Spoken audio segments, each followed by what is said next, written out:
Welcome to the Homeschool Together podcast.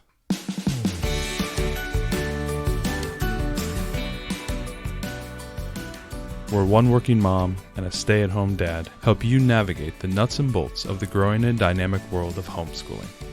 With a focus on early learners, like me. All the ins and outs of building and maintaining your homeschool life. Homeschool.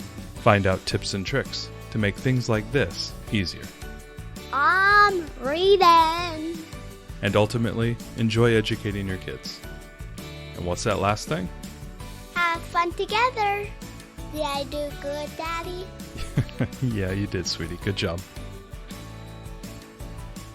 Hello and welcome back to Homeschool Together. Thanks so much for joining us. If you have a chance, head down into the show notes and you'll see a link to our YouTube channel. I know today's episode is going to be more of an introductional talk about homeschooling and a little bit more of ferreting out kind of that idea of, should you homeschool, should you not homeschool, things of that nature.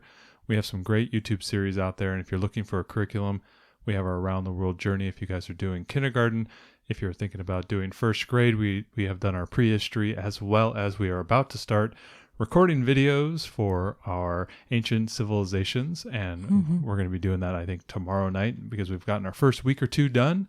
And we're going to start going ahead and continuing to vlog our way through that. So that'll be some nice, fun content. We'll talk about books and things we did along the way. And I think it gives a nice insight into what does a week-to-week look like in homeschooling, right?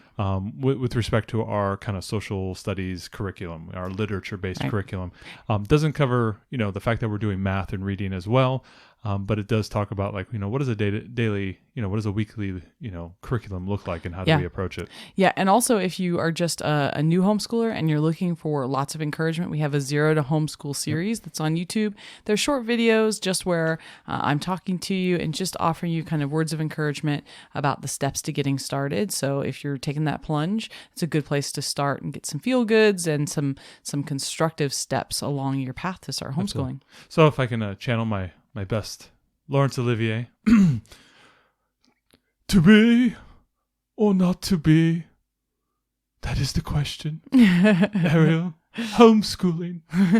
To homeschool or not to homeschool? So this is the time of year when it's really funny in homeschooling groups and stuff because it's like very cyclic. Stuff comes around and the same time of year I start seeing very similar posts. And this is the time. And if you're listening to this kind of off cycle or back, it's kind of June, late June. Yep, it's late June. This is the time when we're in prime time for, I'm so glad school is over. I'm really considering homeschooling. Like everyone is just like school fatigued and maybe their kids were struggling in school. It wasn't working for their family. Yep. They are so happy like they have just run a gauntlet and they have made it through American Gladiator style and they are through the end and they're like, do I really want to do this again in the fall? But which American Gladiator are you?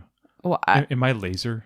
I don't remember them all, but I remember I watched a lot of that. There was a Jazz and a Gemini. Yeah, I remember watching on like USA when we were kids. Anyways, we digress.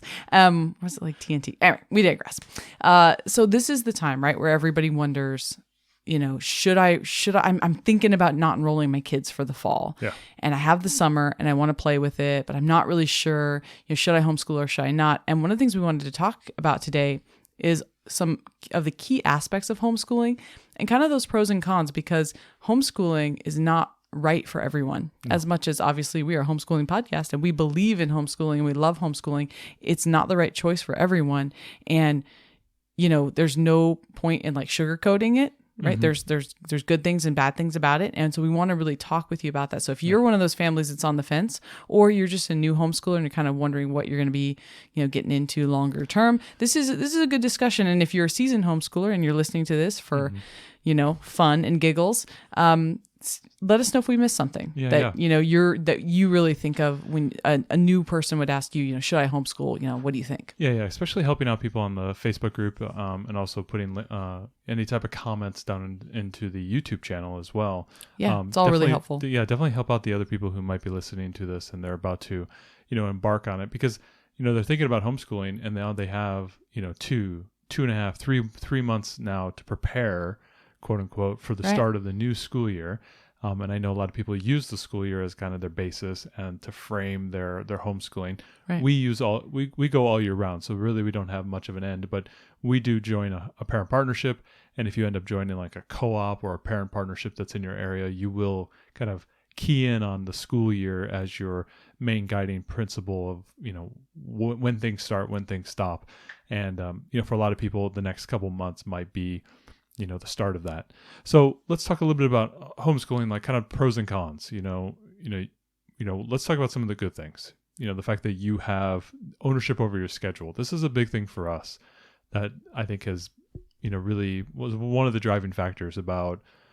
Yeah, one of many driving factors. One of many. And the funny thing is, most people, when they choose to homeschool, they have these it's not a single reason. A lot of times it's many reasons. They have the whole basket of reasons. But in that top like 3, you're going to hear the word flexibility. And that flexibility has lots of different pieces, and we'll talk about each of them. But the first is definitely schedule, right? Because you can set limits on your time so you can best meet your family's needs. You have the flexibility to travel. If you weren't here with us earlier this spring, we did a month in Ireland with our children. Yep. And that was something we could have never done if we weren't homeschooling. You have time to visit family. You have time to go on adventures and things and have spontaneous play dates or days that you go to the lake or whatever. So you have that flexibility, and that's all terrific. On the con side of it, that can be kind of overwhelming, right? Because your schedule is totally your own and you have to fill it. And I know a lot of times you feel a bit like the cruise director. I do. Like you have to plan all these things for our kids and you have to make up this whole schedule. Sometimes it can be freeing to have all that time, and it can also be a bit oppressive. And you feel that weight because it's up to you to fill this whole schedule, and it's up to you to keep them busy, right? You can't just take them to school, drop them off, and pick them up at the end of the day. And they've had this really fulfilling. Their cup has been very full, right? We talk about that a lot on this show about how we have to fill our children's cups, right? They have these cups every day, and you need to fill it with experience and activity. And things are physical and time outside, and you really need to fill their cups, because when you don't, we end up getting misbehavior. We end up getting kids who won't concentrate on homeschool or who are fighting amongst themselves. Their needs aren't the cup is their needs. And when their needs aren't met, that hurts your relationship with them. All kinds of things go poorly for the day. So when your schedule is your own, it's up to you to fill that cup. Well, and also you have the responsibility to do the work. A lot of times when we are in a system or we are a piece of a system, for example, like we have a job at a company, we care about what we do. We want the company to succeed. We want to get our work done and, at high quality and all that stuff. But we're also not, we're not driving the company to success. Right. We're just a piece in the pie. When you have full control over your children's education, it is on you to make it happen, right? Nobody's going to be there to force you to do X or Y. Right. You have to own your schedule. You have to own the curriculum choices. You can obviously have, outsource some of that when your kid gets a little bit older. We have younger learners, so we have to be a little bit more hands-on than maybe parents who might be high school students who may have more independent learners. But you have to actually do it. You got to show up every day. You got to have your plan. You got to know what you're going to do, whether you're an unschooler or you're, a classical education person where it's very rigorous and you have very laid out curriculum. Whatever you end up choosing, you have to put yourself into it and you have to commit to it. And that can be kind of scary. It's almost like, quitting your job and being your own boss. Right. You're now an entrepreneur and all the things that come with it being an entrepreneur. You're an educational entrepreneur. Yeah. In a lot of respects. Right. And so you're talking about curriculum. That's the next thing. Yeah. So you are free to learn whatever it is you want to learn. Now, this is great. You can follow your kids' interests. You can follow the things that you're interested in teaching, or the things that you want to expose them to. There's certain subjects in school that I loved and I can't wait to expose my kids to, right? And everyone has those things that they want to teach their kids, or they want to learn about themselves, so they want to do. So you have all that freedom, of course, within your state's own guidelines. And a lot of states are fairly loose about those guidelines. Like, our state, we have to teach all these subjects, but they don't say exactly what you have to teach each year. We can still, hey, we got to teach social studies, but we can teach whatever we want within that, right? So, depending on the year, I know there's one year we have to teach Washington State history, but otherwise, depending on your state's framework, You basically get to teach what you want to teach. And even if you have to teach some things for them, you can still teach other stuff that you want to do, right? The sky's really the limit for you. But on the negative side, there's a lot of choice out there. There's a ton of curriculum.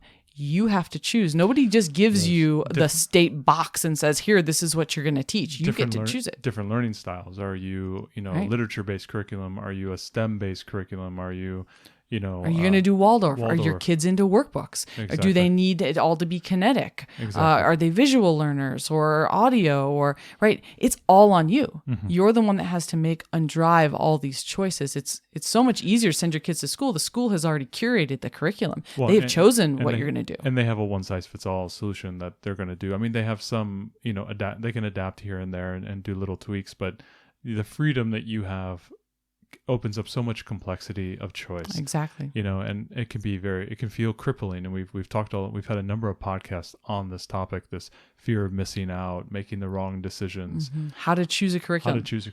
We're going to link a lot of shows in the show notes today for you if you're a new homeschooler, because all these topics we're talking about are things that we've done not one show, but probably series of shows on. So we'll link all these things. But this is a really big problem. And people often have this kind of like analysis paralysis where they just, there's so much choice and they can't decide what's best. And they're not sure because they don't want to make a mistake, right? You don't want to make a mistake for your kids. Well, and we're so fearful of making the wrong mistake that it's going to impact our children and, cause them long-term, damage of their lives, but which isn't true, but we do have those, unnatural fears. We definitely fear it. And I think this gets into our next one, which is you also have the responsibility for ensuring that your child is well-rounded and has ample social opportunities. That includes managing your child's friend circle. Yep. So when you take your kid to school and you drop them off, they're going to be with those 30 other kids in each class or whatever. You don't get to control what friends they make. You don't get to control any of their social situations.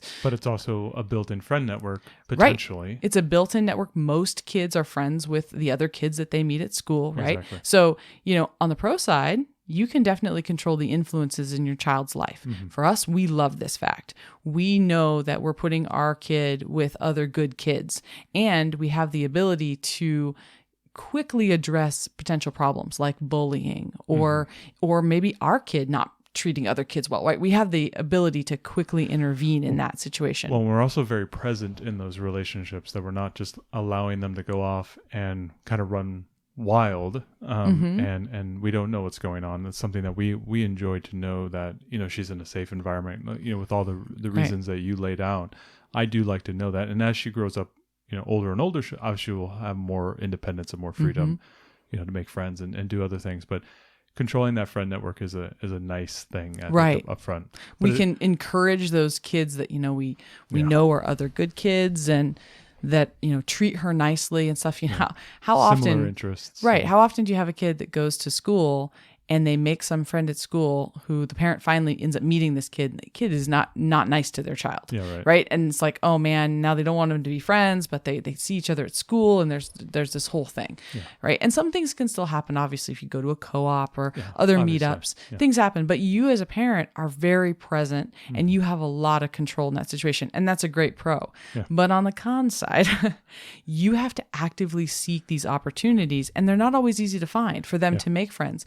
Homeschoolers get lots of social opportunities going to the store and going to the library and restaurants and sports and then clubs. And there's all kinds of things. There's tons of social opportunities. Our children are not in any way lacking for socialization. No, absolutely not. But it is all on you. It is all on you to ensure you got to find it, and you've got to find a meetup, and that meetup. What if the meetup works out really well for you? It's great in your schedule. It's on the day you want. It's in the place you want. But those kids, your kid doesn't get along with as well. They don't find friends. How you've got to go out and seek another group. Or are you going to drive? I hear this from families all the time. Finding a co-op, finding the right people, finding their tribe, and also talking to those parents. That can be very intimidating, especially if you're not an outgoing type of person. Right. You got to go over there. You got to talk up the person, and you got to get the digits. Right. You got to get the number. Mom, and this was really hard for you being the stay-at-home dad. Yeah, it's hard to go up to a 30-something mom who's at the same age and say, "Hey, can I get your phone number? Yeah, my daughter really likes to play with your daughter. But it's just awkward, right? Well, it is, Yeah. and especially when there's a knit of moms, and then you're like the big, 6'6" dad going, can I? My kid really likes playing with your kid.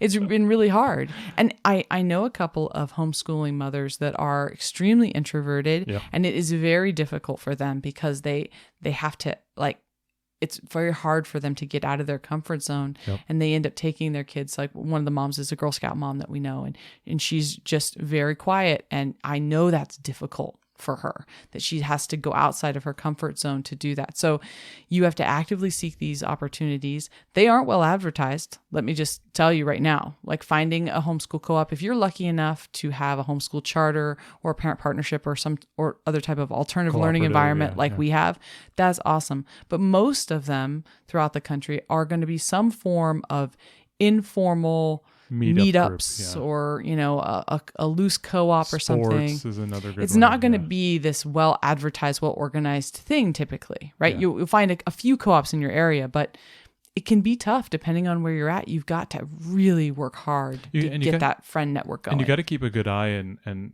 it's kind of funny because not that I send my daughter out to go and fish for friends, but I do keep it in mind. I'm like, hey, did you like playing with that girl? Yeah, I did. Well, okay, well, hopefully we'll see her again. If we see her again, then my daughter's like, hey, I'd like to go and hang out. And she'll mention that to the mom. Right. And that helps bring the mom over and say, hey, I'm not a scary guy. And it's like kid date. It's like speed dating. It's like you're dating. Yeah. To find other parents. And it's very strange. It's a strange dynamic. It's actually kind of funny. I would. It really is. If there was some, stay-at-home dad TV show on like NBC or something, you could have a lot of fun with this dynamic, You really could. There's a lot of and there's some of there. this still too when your kids are in school, because they meet other friends at their classes, and then you've got to meet the parents. You still do a little bit of this. Yep. But it's different in these circles because you are out in the middle of the day. Although it is kind of fun when you're out in the middle of the day and you're at the park and you see another 9-year-old. Immediately you're like, you're homeschooled, we're homeschooled, right? And so you do there's camaraderie there, but your child's social interactions are all on you. So this is definitely a con, right? You've got to be responsible for that. So the next thing is you've taken on the entire friend network. You also take on the entire education. We talked a little bit about curriculum, but with this entire education is on you. Mm-hmm. You've got to own basically what you do, whether you outsource it through classes, online classes, maybe towards the later half, of the education spectrum. But on the younger learners, it might be more on you to have to do all the education. Yeah. And it's not something you can easily outsource. Right. I'm not going to put my first grader in front of Zoom classes for 4 hours a day. Right. Whatever you decide to do, you are 100% responsible for your child's education. Yeah. And that is huge. We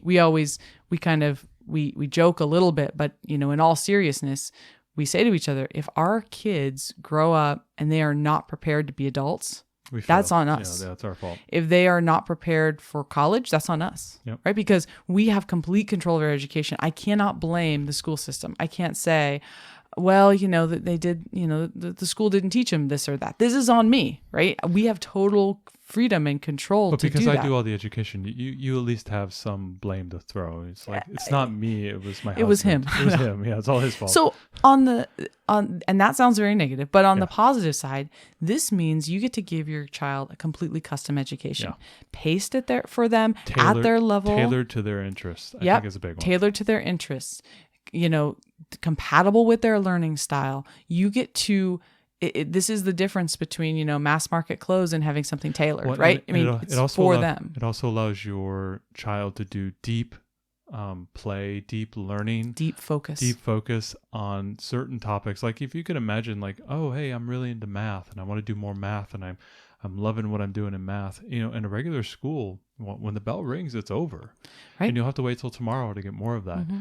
In a homeschool environment, it's like, well, hey, I'd like to do another 2 or 3 lessons because I'm really enjoying this, or I really wanted to take this aspect of what I'm learning here and I want to go off and do this crazy project. And you're like, okay, go ahead and do it.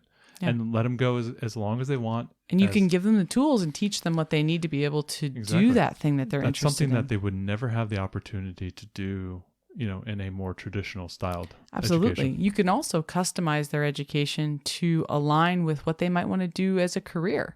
So if your kid's really interested in being a doctor, you can lean into anatomy and things early and maybe find out that they don't want to be a doctor or that they love it and you're going to go even deeper, right? So you can help better prepare them, I think, for their adult life. But on the con side, the weight of your kid's entire education is on your shoulders. And it's something that I tell you, it doesn't stress us out, but it is something that we do talk about often. We are very aware of. But it's something that has diminished over time. I feel that is a more of a concern when you're first starting out. And this may be, Agreed. I mean, you may be sitting here listening to this episode and thinking, well, I'm just starting out. Totally understand. I was terrified the first year. I was terrified the second year. But now that I'm in like my third, fourth year now, and I'm working on, I think my fifth year now, I worry about that less because it's sort of like, it's one of those things where something looks so crazy and scary from the outside, but once you start working at it, you're like, it kind of demystifies itself. Like when we built our first house, I always thought, it was like voodoo to build a house. Not really. It's really straightforward. There's a lot of steps. There's a lot of steps, but and you get better at it as you go. And it's okay to make mistakes along the way because you can adapt and fix things and whatnot. Yeah. And it's the same thing with education and homeschooling. It doesn't have to be perfect all the way through from K through 12. No. Every single step is going to be its own step, and it could be a tumble, it could be a great step, it could be the perfect step. But there's going to be more steps, and you're just going to have to keep going and keep pushing. And there's going to be really great periods of time where your child is making great advances, and then you're going to stumble a little bit, and you're going to get frustrated, or you're going to get a little burnt out. There are ups and downs no matter what happens. I think a lot of these fears, especially around the ownership of the education, for me has really diminished over the last few years. But I just want to acknowledge that it could be a fear right up front, and it's absolutely real. And I understand it's real, but I think once you get more experience into homeschooling, it kind of goes away because well, and I think a lot of these things, a lot of these cons we're talking about, we're talking about, curriculum options and all these things. Yeah. A lot of these are things that are going to hit you right when you start. And you're right. Some of these things will diminish and, finding friend groups and stuff, that's something once you find them, then, that's something, but these are all things you are responsible for. And going in, you just have to know and acknowledge that you got to kind of take the good with the bad and see this as an entire thing because it's not all perfect, and we still love it and we would still choose it every day and twice on Sunday. Yeah. But, we want to acknowledge there's two sides to it. Absolutely. So those were a lot of the pros and cons of the various aspects of things you're responsible for. Ownership. Yeah, the idea of ownership, the things that you're going to own during homeschooling. Another aspect that we run into is essentially is the time with your children. Mm-hmm. We talked a little bit about that at the beginning there, where we talk about being with a friend network and being with your children, but just the aspect of having a parent present all the time for the most part, especially in these earlier years, I think it's awesome. I love it. I love being with my kids. I love the fact that we have such a close relationship with the kids because we've run through the thought experiments of me going back to work. And it's like, well, if I'm going back to work and you're working, we need preschool care and then after school care and, before and after school care. And I would see my kids a lot less. And that is definitely like something that would be taken away from me. And I have to factor in that loss of time and loss of experience, just like, for example, today, it's the summer, but like we were home all day.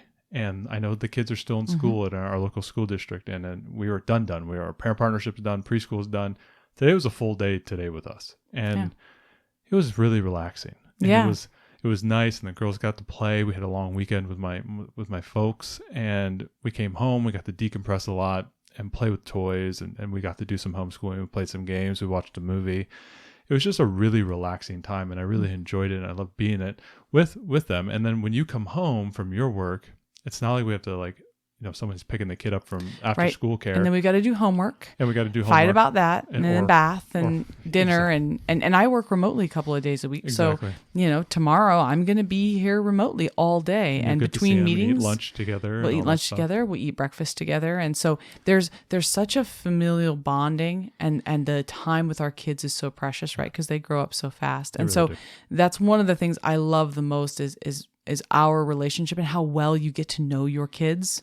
But there is a con. The con is you're with your kids. You are always with your children. Yes. They are never they're never gone. They're never gone. And it can drive you up the wall because as much as you love your kids, they're still children. And it's hard to separate. And children can get on your nerves. Well, and as a homeschooler, and it's something that we all have to challenge. We all are challenged with is the idea of separating parent from educator. Yeah, it is really tough. And a lot of times you're both. And a lot of times when you are doing a lot of homeschooling, especially if you have multiple children, like I'm starting to do multiple kids now with homeschooling, I really do feel like, I do feel like I'm homeschooling all the time. And it's like, when can I be the dad and tell silly dad jokes and whatnot?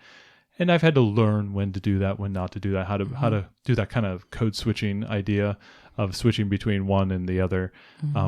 But yeah, you can get burnt out, especially with your home with the kids. And if like you have a spouse that, I'm not as blessed as you being able to be home as much as you are, but if you have a spouse that works longer hours, that can really, really, really drag on you. And those long hours becomes a hardship that you have to deal with. And it's a lot on you, right? Usually parents will only have to take care of their kids when they're, before school age. And then once they get to that age, they go off to school and maybe still have a baby or toddler at home and you're taking care of them. But this is like, they never age out of it. They are always here.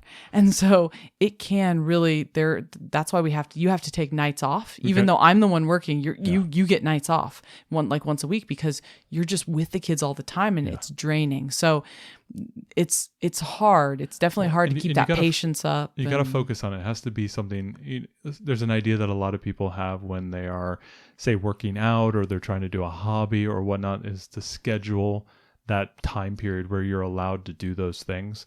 And I think with, people who are homeschooling and they're with their children all the time and they're doing the driving around and they're having to, take care of the house and cook dinners and all that stuff, that it's super important that you schedule the time, you schedule your free time so that you do have a life outside of education, outside of the kids.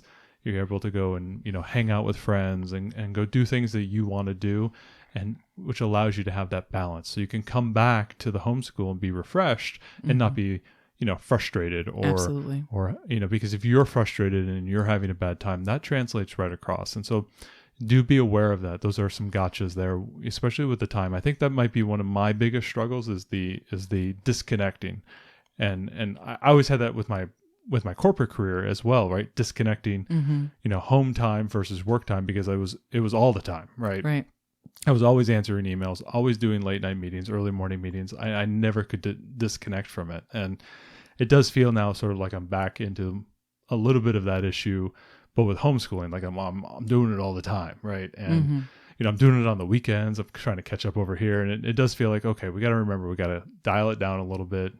It's okay to have some downtime. It's okay to not, like we were arguing about, not arguing, we were discussing this past week about, oh, we got all these trips coming up.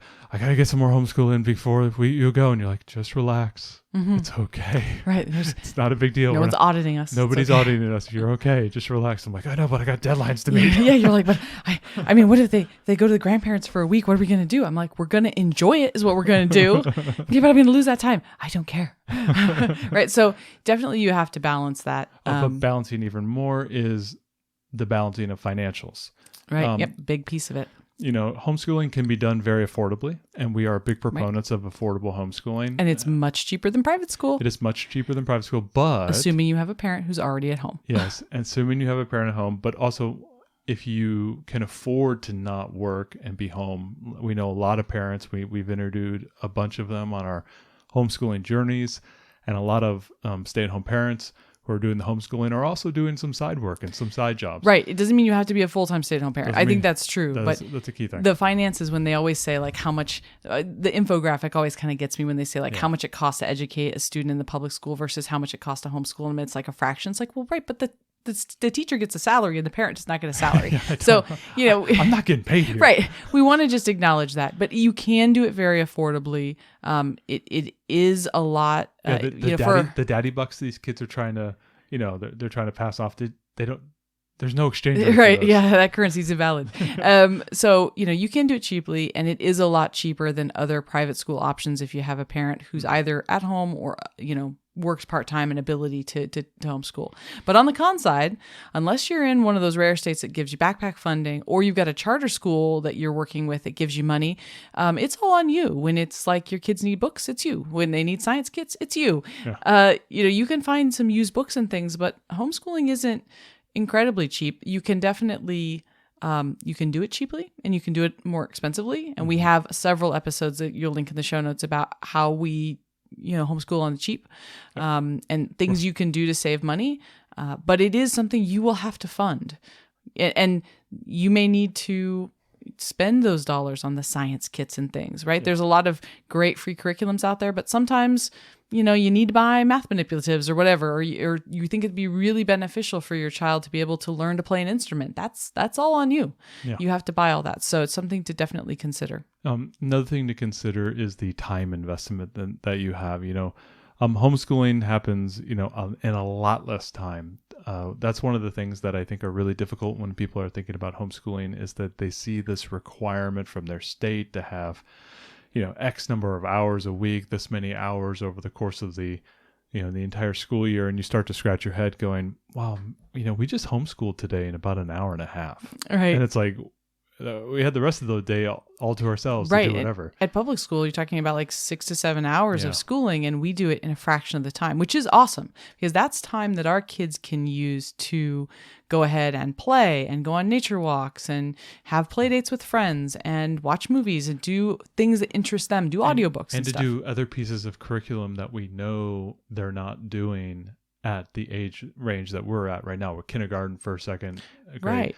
We know they're not doing history. They're not doing these kind of social studies, and they're barely doing science. Yeah, they're really barely touching some things. They're really focused on math and reading, and the fact that we're doing ancient, civilizations right now, that would not be touched.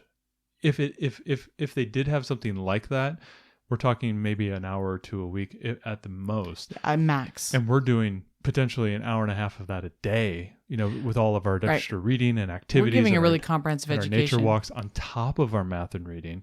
I feel we're doing a lot more in a lot less time. That's true. And if you do see that you're in one of those states that has an hours requirement, it's really easy to meet those hours requirement because almost everything your child does can be in some way linked to being educational. Exactly. So really your actual core schooling time is very low. But the nature walks, that was nature studies, that was science. Oh, they were, watching this movie. Great. That was part of social studies or whatever. I mean, you can definitely have no problem reaching your hour. So don't think if you're in a state that says you're supposed to be doing 6 hours a day, that you have to actually do 6 hours of hard-nosed learning a day. There's way more ways to deal with that. So exactly. Don't fall into that trap, definitely. But on the opposite side of the time investment, you as a teacher, you have to put a ton of time into this, right? It is not the easy path. You're going to spend a bunch of time researching curriculum, listening to podcasts like this helpful podcast. Hit like and subscribe. Preparing for your lessons and then teaching them and then running your children around to all of these various social events, their clubs and the meetups and the sports and you're going to get roped in, especially in a lot of these cooperative-based things or sports-based things. It's invariably you're going to be roped in to do more work. You're going to have to be snacks that week. You're going to have to volunteer at the co-op. Step in and do a class here or there, or coach a sports team or whatever it might be, or go and be a brownie, troop leader. Guess who's be a troop leader next year? Yeah, right. There's tons of things. And so while the actual schooling time is a lot lower for your kids, the investment of your time, I mean, it can be low depending on the curriculum you get. Some of the more expensive curriculums are more set up for you and you just, follow them along.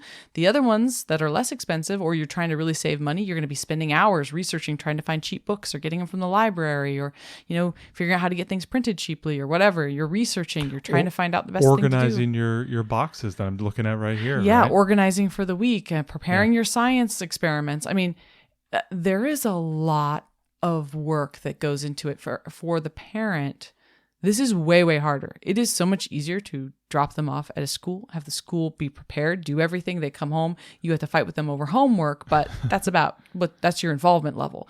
This is you're 100% involved all the time. Yeah. And that means all the preparation is on you. And that can be really time consuming. Yeah. And we've talked about, I'll put episodes down below about morning routines and things of that nature, and a lot of planning episodes that we've talked about on how, we tackle these things. And, you're always thinking multiple years ahead on like books and curriculums and whatnot. And I'm executing the day-to-day, year on, year out stuff.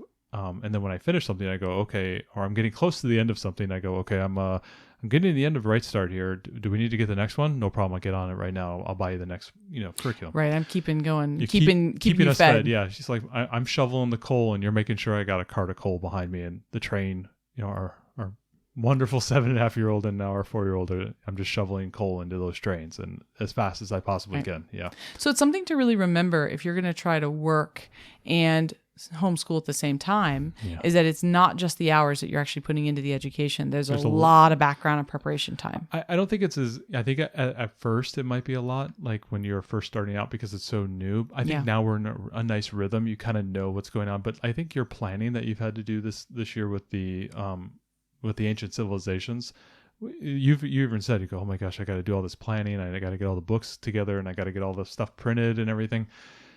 That takes time. And it does. It's not trivial. You don't have to do that.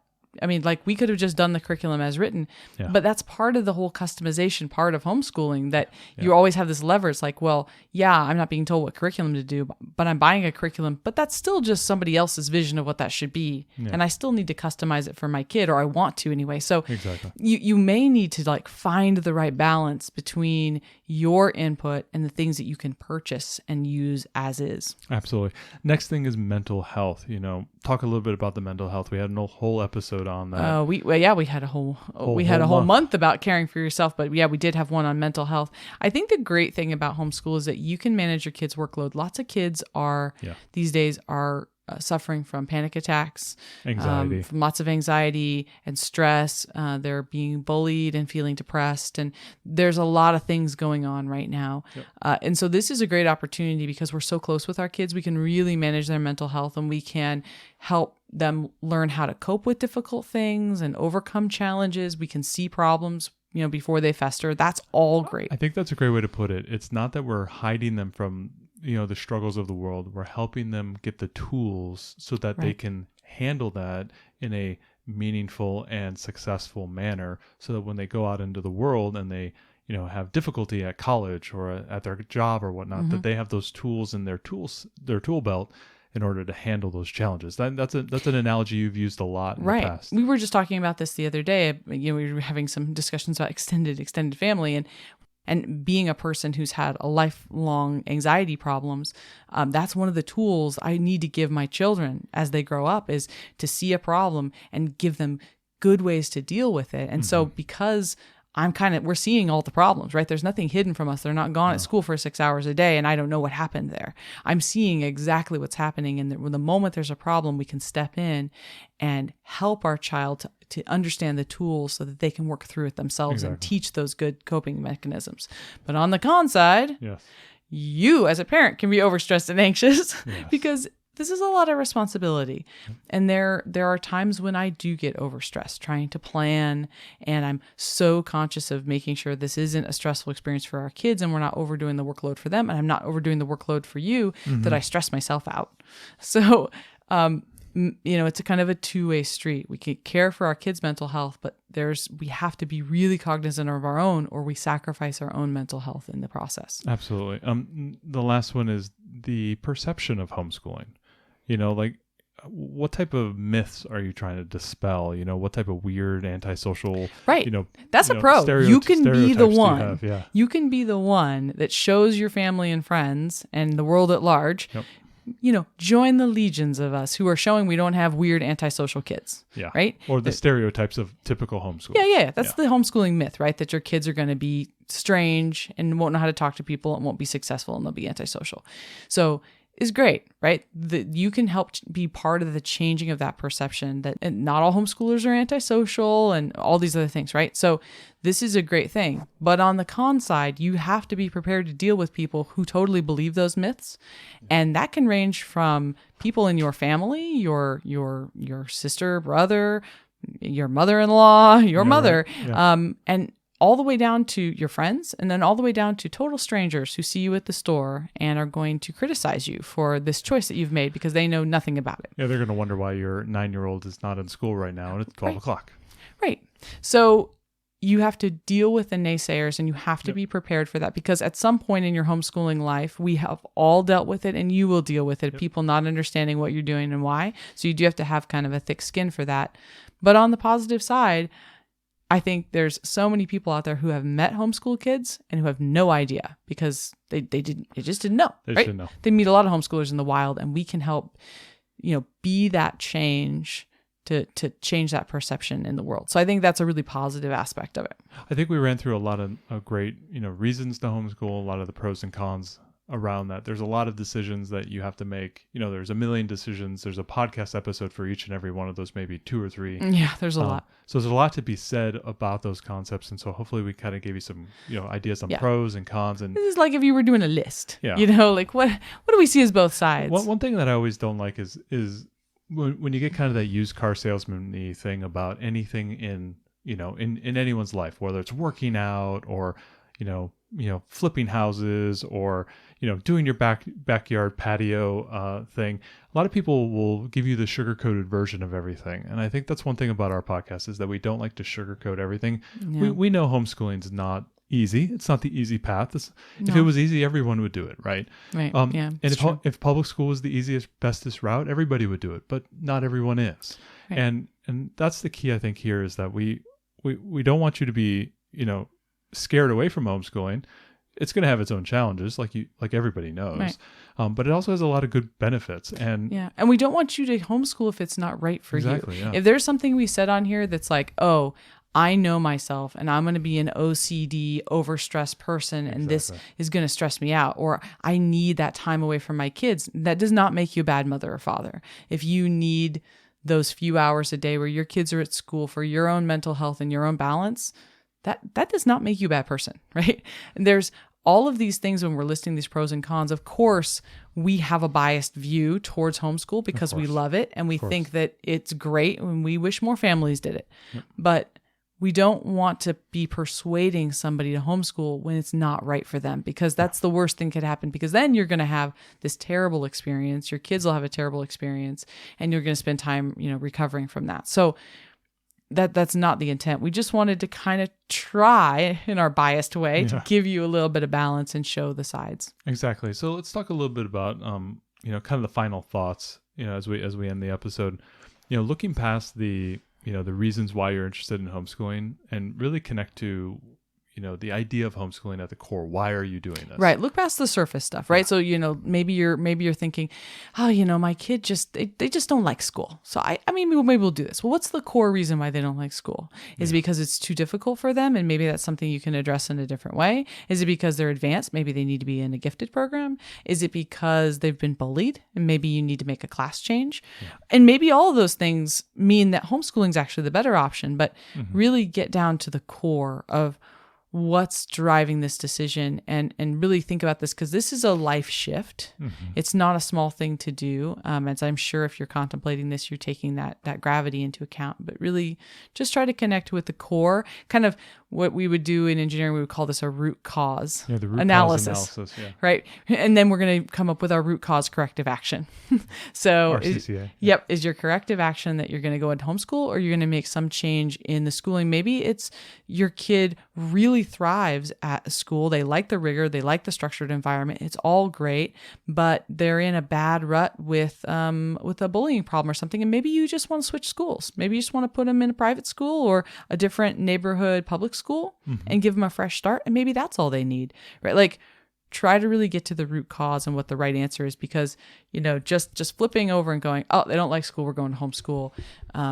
It's a big decision. It's a really big decision. And to piggyback on that, it's homeschooling is not a fix-all for everything. Like where you may be solving certain problems, like the bullying problem, or the lack of advanced placement, problem, if you have that issue, or maybe there's a learning disability or whatever that might be, you may solve those problems with homeschooling, but you may open up other problems with homeschooling. You never know. Right. Right. The social issue may become a really big problem for you. Motivation may become a problem. Right. What you don't think that you're not going to run into your, different problems when you solve the big problems. But if your big problems are, really big, like bullying, or you're just not happy with the school system, Right. there's no public school option around you, homeschooling has to be the solution. Your kid needs a custom education They need because something custom. they're like our kid and they're a couple levels ahead in math and maybe a Yeah. little bit behind in reading or whatever. It's like, you may need to do something custom. This is the only good solution for you. But it's right. It is not going to fix everything. It's almost like moving or something. It doesn't fix everything. It can fix some things, and it can be the right decision for your family. But it doesn't. It's not like an instant cure all. Yeah, I think what you're thinking about is like, is it on net a better thing for your family? Absolutely. And that's really what you want to consider, is that there's going to be downsides to everything. But are you moving forward? Are you getting better? Is it a better situation for you? And just, piggybacking on that again is, these things don't change overnight, especially if you're dealing with kind of social emotional issues, issues of bullying. That could stick with a child for a while. Catching up on, being behind in math for a year. That's and all the feelings that go with that. And all the feelings and emotions and issues and anxieties and self-confidence problems that come along with that, especially if you're pulling a student out that's been in public school or in private school or whatever it might be for 6 or 7 years. You have to come out of that and say, well, I may even need to deschool a little bit and just spend a little bit of downtime and relaxing and building up our confidence in our education. If you're just starting with your kindergartner or first grader, that's a little bit easier of a haul. Right. But when you're pulling kids out of schools and you're coming into homeschooling, there are some consequences there that you need to make sure and understand that, your fixes and the changes are not going to happen overnight. Right. That deschooling period where you're relaxing, you're kind of taking that formal learning away for a little bit. That's a really crucial time, and you need to plan on that. If this is what you're going to do and you're going to pull your kid from school, you need to be prepared for that, 1 to 3 months of deschooling time. I think we're going to go ahead and do an episode on deschooling. Yeah, we are. It's a topic we've talked about in the past, and we've had some of the parents who we have interviewed on the homeschooling journeys have mentioned deschooling as well. And I think that's something we're going to talk about here in the summer. I think we're going to put an episode together about that. Right. Especially it's an important topic. Especially leading into this coming school year, I think would be an important topic to cover. So, if you are interested, we've said that this isn't for everyone, but if this rings true for you and you think, yep, on net, this is going to be better for us, take some time over the summer or over holiday, depending on when you're listening to this podcast, and, dabble a little bit. Just find something that your children are interested in, grab some books from the library, do some fun activities. It's a great time for experiment. We've brought this up before, that the summer is a good time. It's a great time for experimentation, whether you are homeschooling or you're still in the public school. Using the summer as a way to shop ideas, especially if you're a homeschooler and you're a seasoned homeschooler, but you want to change it up a little bit, tweak it, try something new. The summers are great for that because there's really no free time. You're in like bonus time and you can fail. It's a safe place to fail. You're almost kind of in a sandbox and you're testing something in a sandbox and using a software development, kind of analogy there. You're doing something in a sandbox, and if it works, great. We'll take it out of the sandbox and put it on the main code. But if it's not, then fine, we'll just delete it and we'll move forward. Summers are great for that. So if you're a regular, public school parent and you're thinking about homeschooling, great. Spend the next few weeks, try to make some choices and some decisions on what you might want to try, and then try it for a month or two and see what happens.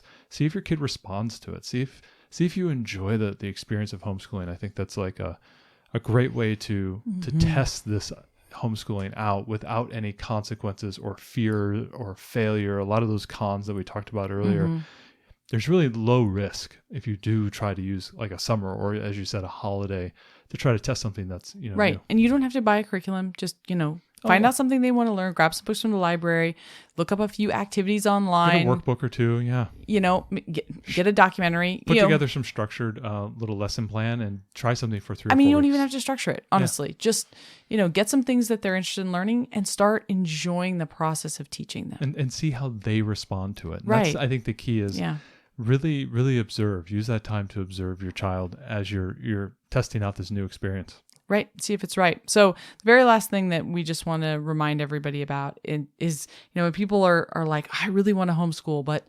I'm just, I'm making this life decision. Remember, the public school is always there. Yeah. It will always be there. Your tax dollars mean that it's always there for you. So you can always go. This doesn't have to be a lifelong decision. Yeah, just because you pull them out for 4th grade doesn't mean they're not going to let you come back for 5th grade. Right. Now, there could always be some reintegration challenges, and we have talked with families that had a few challenges with maybe needing to get a placement test stuff or and we've had families, and we've also talked to families that were blended, where they had some of their students going to public school and some are homeschooled. Right. And that's we've talked to a lot of families that way, actually. And that's also a path for you as well. Like maybe it totally could be. your 2 children are fine in the public school, but it's your younger kid that doesn't like it. And maybe you homeschool that kid. Right. And, there may be, of course, right, some little integration challenges, but it's effectively like almost as if you moved states. I moved states multiple times in my childhood and had to go to a new school. And every time it was kind of like, okay, you enroll them in school and where you at, we figure it out. And then you go and, I adapted fine. And I think a lot of kids do. So if you decide to homeschool for a semester and it's just not right for you, then take them back to public school. That's totally cool. It will be there for you. You don't have to look at this decision as the end, be all and end all of your whole life. Like, I'm going to go this way and then I have to stay this path. I can't make a change. There's a lot of homeschool families. They homeschool for elementary and then they send their kids to junior high and high school. Yeah, we were talking to... This is totally normal too. Yeah, we were talking to some parents about that where they're like, yeah, my plan is K through 8. And then, they take care of high school. Yeah, it can be whatever you want. It can also be, I'm going to send them to school until 8th grade, and then I'm going to do high school online, when it's a more stressful time, and I'm going to take them home. You make it whatever it needs to be for you, but just know that the school is always there, and conversely, homeschooling is always there. Yes. So if you think, I'm just not sure about the school district, but they do have some friends, and you can always say, let's start the next new year and see how it goes, and then I'll see you back here in October when I hear all of the Facebook posts in October about how they're like, I think I'm going to pull my kid because the school year's we tried and it's not going well. So, they're both always there. They're both always an available option. And just because you close the door on one of them for a time doesn't mean that you can't open it right back up. So, we hope that this helped you if you're trying to make this decision and you're trying to decide what's right for your family, that we give you some food for thought and things to think about. And good luck with your decisions. And, reach out to us. If you're struggling with a decision, reach out to the members on our Facebook group. We have over 1,000 members, y'all, on the Facebook group. If you haven't joined yet, join us. There's people there to help. There's tons of people. They are the friendliest group of people. I love the people on our Facebook group. So if you're struggling and you've got like a specific thing, like you have a specific learning challenge with a student or something, or you want to know if another family's gone down whatever path or had the same struggle as you, post something in the group and you'll have a lot of friendly people that will be there to help you out. Thanks so much for joining us today and making us a part of your homeschool journey. Please engage with us on social media. Join our Homeschool Together podcast group on Facebook and find us at Homeschool Together Podcast on Instagram. We'd love to hear your feedback, questions, and recommendations. Until next time. Happy homeschooling!